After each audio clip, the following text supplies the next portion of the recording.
Alrighty, y'all. So, a little while ago, I made a privateer gear farming guide, and I asked y'all on Twitter which gear farming guide you wanted me to do next, and y'all said Witch Doctor, so that's what I'm gonna do for this video. If you want to skip along, you want to find a location for farming a very specific piece of gear, you can use the timestamps in the description. Let's just get right into the video. So there is a basic set of gear you can get from the Skull Island Bazaar. Okay? And with this gear set, which you can buy 100% with gold here at the Skull Island Bazaar, you can be competitive in PvP tournaments. In 3v3 tournaments of PvP, you can farm most things in the game pretty effectively. So I'm going to go ahead and start with that, and then I'll get into some of the more serious setups if you want that extra edge, okay?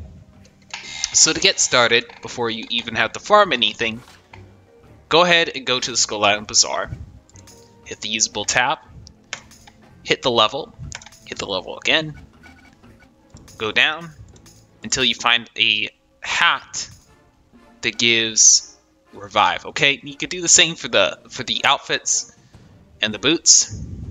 Okay, and for the rings, totems, and charms, you could do the same thing. You find a piece of gear that gives Mojo Storm for those slots. Okay, weapon-wise, you just need to find a weapon that gives 5 range. Okay, it could be any weapon. It could be this weapon right here that comes from Skull Island. The weapon power itself does not matter, okay? Witch Doctors are an ability-based class, so a wand that gives you some good range. Right? And that's it. That is the 100% Bazaar PvP set and Bazaar PvE set. Okay? That's all there is to it. Alright, now let's go ahead and get to some of the hardcore pieces, okay? The stuff you actually have to farm for. So the first place you want to go ahead and farm is the Tower of Moo Manchu, alright? And you get a number of items.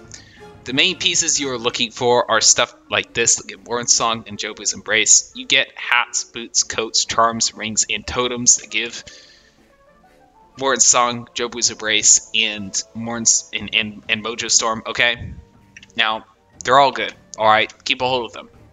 Now, there are level 55 and level 60 variants of the same thing. Guys, the level doesn't matter, okay? Yeah, you'll get like 2 more will or something like that if the level's a little higher, but, you know, really it's not going to do a whole lot, so focus on getting the abilities so you can build your deck. Okay, now, the next piece of the gear you get will be the hat, which basically blocks a line of sight on the opposing team by basically putting a cloud of smoke around them. So basically, the opposing team won't be able to target you with anything ranged, unless you're like right in front of their face. This is great if your debuff, like if you have a movement debuff on from like Exeter or a Witch Doctor, and it's about to expire and you don't want it to be reapplied, you can pop this for a turn. That way they can't reapply it, and you can march down the field the turn after. Or if you don't want to be hit up or lit up by a line of ranged units. Okay? So that's what it's great for. Okay? It's mostly for PvP applications, although it could be useful, say, versus Black Annie Rackham, if you are farming her. Because it will basically block her line of sight. It won't allow her to bomb you. Okay? So it has a PvP and a PvE use. So this hat right here is also really good for that. You can also get the boots from the Tower of Moo Manchu, which give Frozen Tide. Frozen Tide basically freezes units in their place. Say if you are doing the Tower of Moo Manchu itself, you're facing those Terracotta Warriors and they are about to charge you. Just pop that, that way you get a chance to apply some buffs before they kill your entire team. You know, if you're doing Dwaymo, or if you're doing Smuggler's Arena, or if you're doing Blightbeard, or something like that, excellent to have those, okay? Tide boots are like so amazing for anything PvE, okay? Now they don't work in PvP, just so you know. So if you're like, I don't want to try hard in PvE, I just want to get my PvP stuff, well, in that case, don't bother farming them, okay? But they're a great piece of gear to have.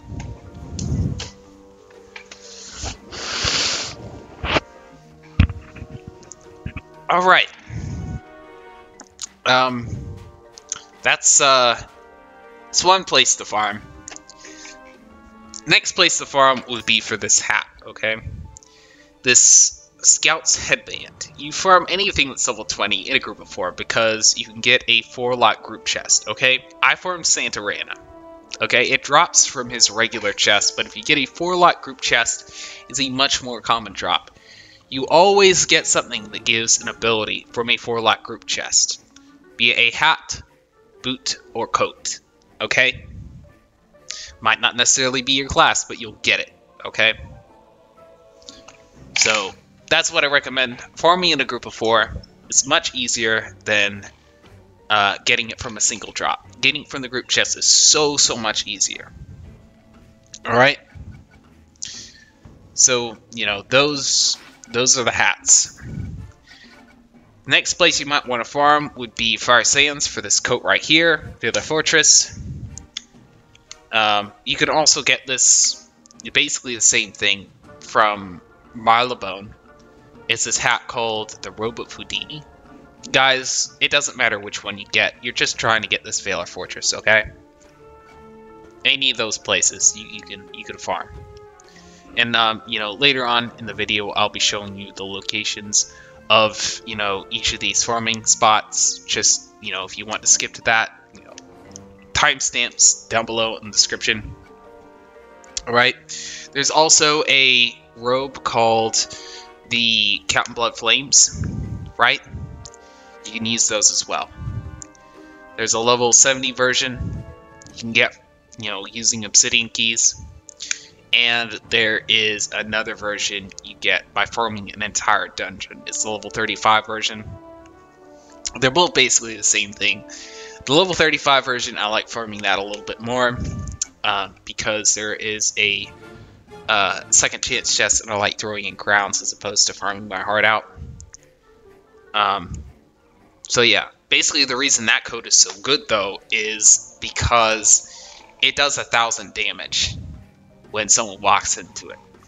Alright?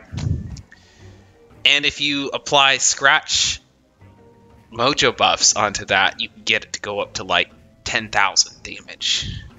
So basically you can kill stuff instantly. It's the best trap in the entire game. Okay?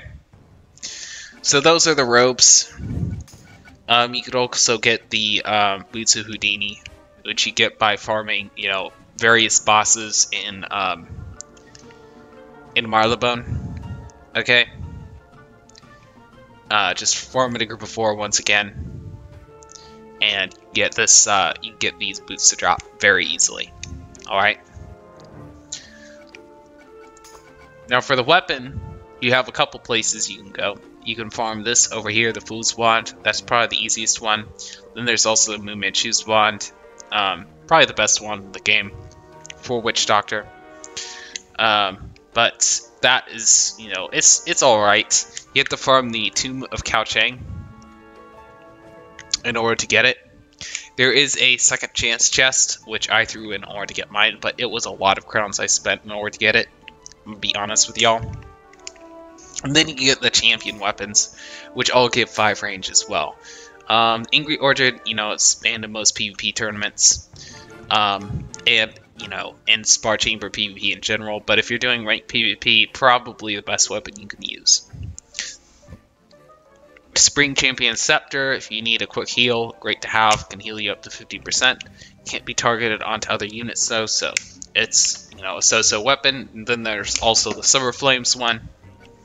So, they all give 5 range, which means they're decent, and they all give some type of good ability.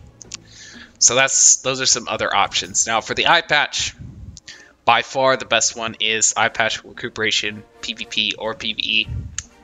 It really is the best. And for the totem, charm, and ring, farm Johny Ringo. It gives Veil Armor pieces of gear. And of course, if you want something that gives, a little better stats, there's also a Spirit Walker charm, which you can farm the bird with no name in order to get. Okay. So yeah, that is the gear. I'm going to go ahead and move on to the pet. Now guys, Witch Doctor is a class that doesn't really need a pet very much because they're not really a chaining class. They're not best played as a chaining class for the most part because they have horrible accuracy and they don't do much damage in general. They're mostly an ability based class. So